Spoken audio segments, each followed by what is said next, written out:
ဝမ်ချပီယံရှစ်သမိုင်းတစ်ချောင်းအကောင်းဆုံးသောပွဲစဉ်များ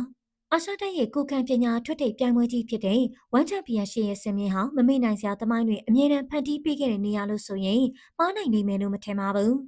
ဒီနေ့မှာတော့ဝမ်ရဲ့သမိုင်းတစ်ချောင်းဖျော်ဖြေမှုအပေးနိုင်ဆုံးအမှတ်ရစရာအကောင်းဆုံးနဲ့ပြည်သက်တွေသဘောကျဆုံးဖြစ်ခဲ့ရတဲ့အကောင်းဆုံးသောပွဲစဉ်တချို့ကိုပြန်လည်ဖော်ထုတ်တင်ဆက်ပေးသွားမှာဖြစ်ပါတယ်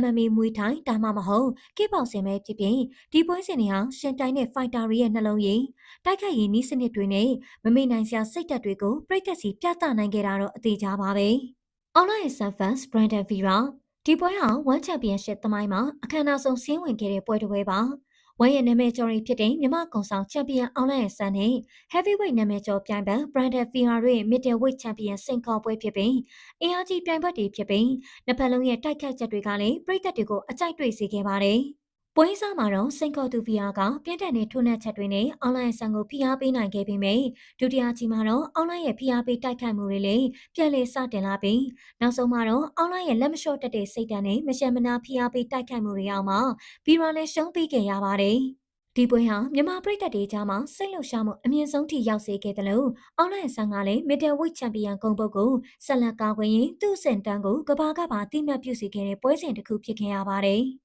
Angela Lee Vance ရှောင်းကျင်းနံ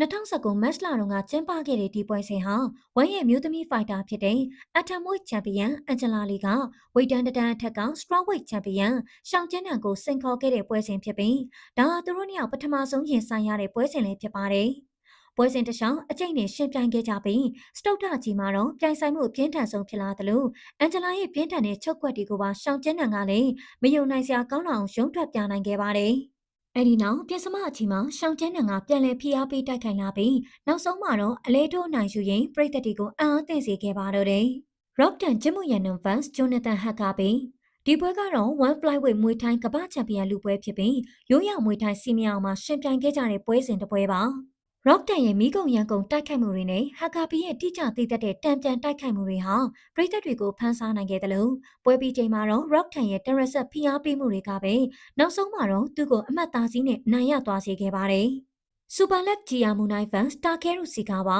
1165 2014ကမ္ဘာကစောင့်မျှော်ခဲ့တဲ့ Flyweight ကစ်ပေါင်ဆင်ချန်ပီယံလူပွဲကိုတိုကျိုမှာကျင်းပခဲ့တာဖြစ်ပါတယ်။ဒီပွဲစဉ်မှာတော့ချန်ပီယံကာကွယ်သူစူပါလက်ရဲ့နီးပြူအားပိုင်းစွမ်းထက်မှုတွေဟာဂျပန်နာမည်ကျော်ကစ်ပေါင်စင်ကစားသမားတာကဲရုရဲ့ပြင်းထန်တဲ့တိုက်ခိုက်ချက်တွေကိုထိန်းချုပ်နိုင်ခဲ့တယ်လို့တတိယကြီးမှာတာကဲရုကလည်းအကျိတ်နဲ့ပြန်လည်ဖိအားပေးလာနိုင်ခဲ့ပေမယ့်စူပါလက်ရဲ့အစောပိုင်းအသားစီးနယ်ပွဲကိုထိန်းချုပ်ကစားနိုင်မှုကပဲ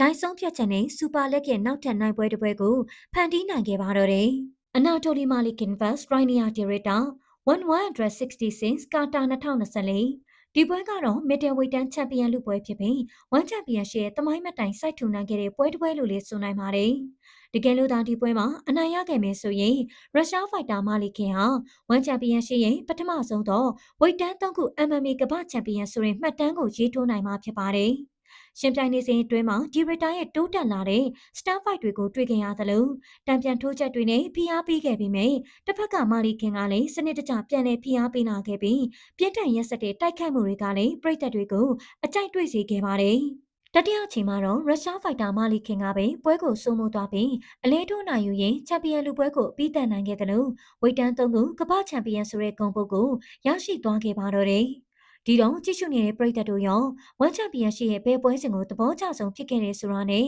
အမှန်ရဆုံးပွဲစဉ်တွေရှိခဲ့ရင်လည်း comment မှာပြောပြပေးသွားခဲ့ကြပါအောင်နော်။ကြည့်ရှုအားပေးခဲ့ကြတဲ့အတွက်ကျေးဇူးတင်ပါတယ်။